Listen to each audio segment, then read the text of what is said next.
Hi guys! Welcome back again to my YouTube channel, and for today's video ay mag-unbox tayo ng aking brand new phone. Yes, 5 years din bago ko nagkaroon uli ng bagong phone. Yung luma ko is yung Samsung J5 2016. Tapos ngayon, nagpalit na ako ng phone ko kasi luma na nga yung and then kailangan ko rin yung malaki yung memory ng phone kasi for vlogging nga at mas magandang camera. So, naghanap ako kung ano ba yung magandang phone for vlogging. Then, yung malaki din yung memory niya. Bali, yung napili kong phone guys, ito siya. Realme 7 Pro. Ang nagustuhan ko sa kanya kasi yung camera niya, Sony na yung ginamit sa kanya. Yung ginagamit sa mga DSL na camera na for vlogging. Yung mga ginagamit talaga na pangmalakasan ng mga vlogger. Yun na yung ginamit na camera dito sa phone na to. Bukod doon, ano na rin siya, Snapdragon 720G processor, and then yung memory niya is 8 gig RAM and 128. Yun yung memory niya.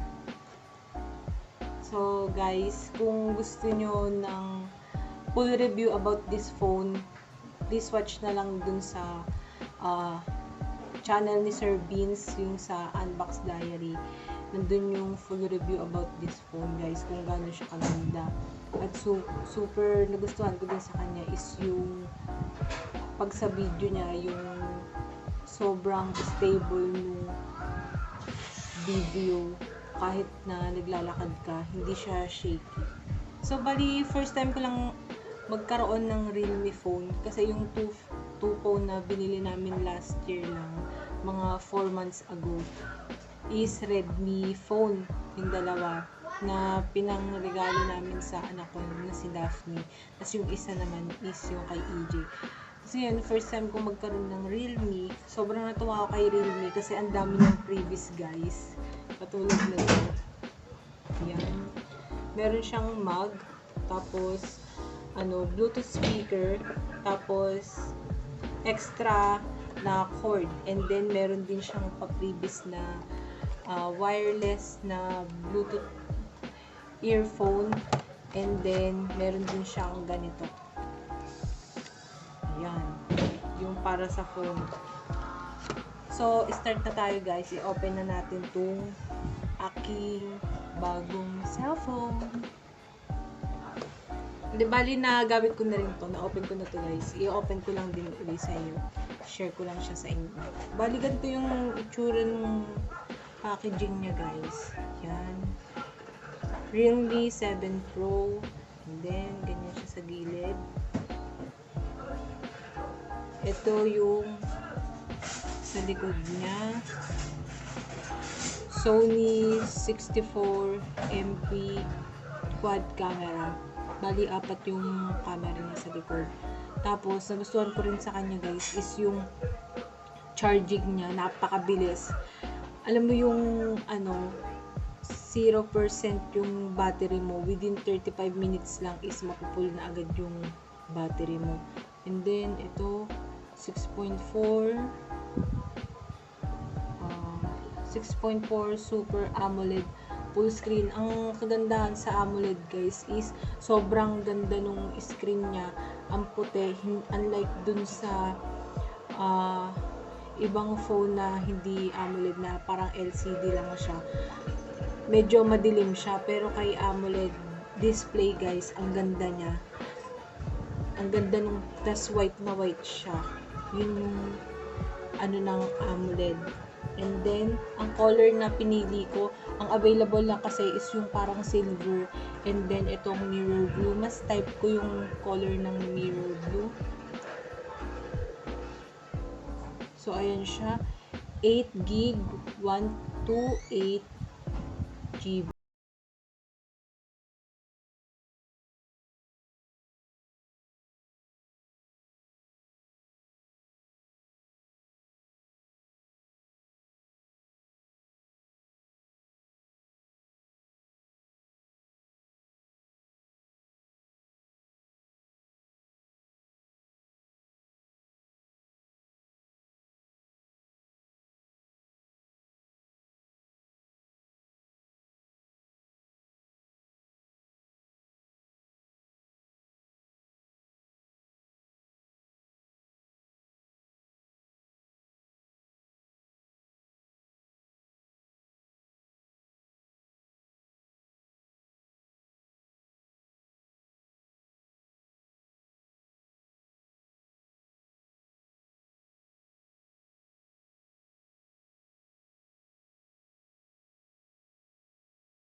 ako ng asawa ko ng extra na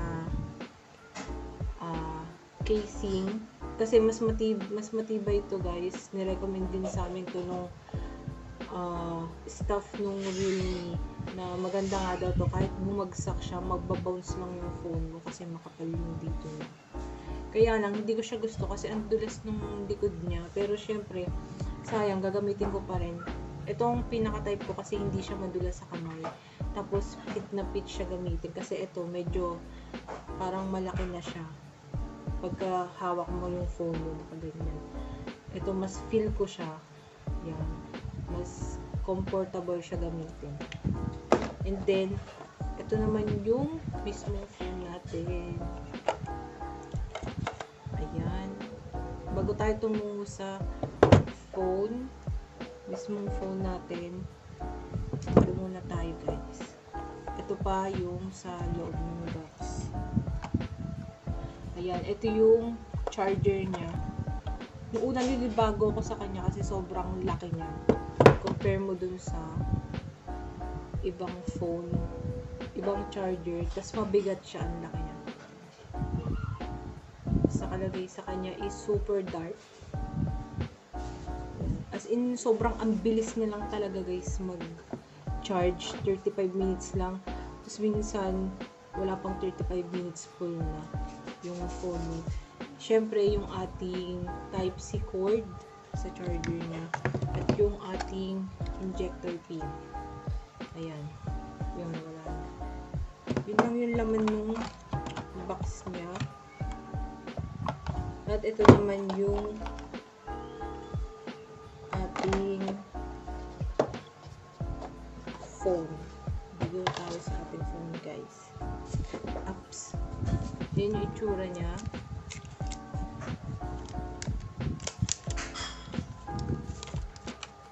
Ganyan yung back niya. Pasensya na guys kung medyo madumi-dumi. May mga ano na ng kamay ko. Ito yung itsura niya. Ayan. Sobrang ganda ng camera niya guys. Apat yung camera niya. Ayan. Tapos ito yung harap niya. May ano na yan guys, pinalagyan na rin namin ng tempered glass. Kaya lang, ang pangit ng pagkalagay ng tempered glass niya kasi hindi siya nag-fit. Ayan o. Kita nyo ba yan? Yung dikit niya, hindi siya talagang dumikit. Ewan kung bakit. So yun, open na natin. Gusto ko yung kulay niya. Napaka-simple lang. Tapos ang dark na kulay. Kasi ang OA na OA yan kasi ako dun sa color ng silver. Masyadong silver na silver talaga. Parang silver glass yung dating, mga ganun. Tapos open na natin to.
is may fingerprint siya mismo sa screen niya.